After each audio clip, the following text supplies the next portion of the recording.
Look at it close up. You see there's a blade? That's kind of weak. Let's try this again. Got it here, magnetic knife. I never seen anything like that. This is by Winterblade. I'll put links in description for his Instagram. The creator was nice enough to send me the factor for free. So check this out. I'm pretty sure this is a pre-production.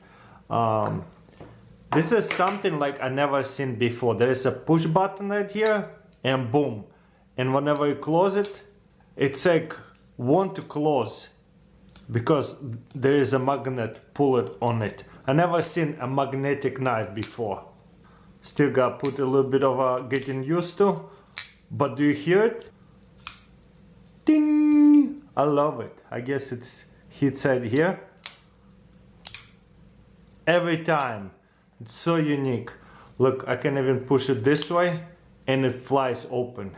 This button is not really a safety, it's just to release the knife.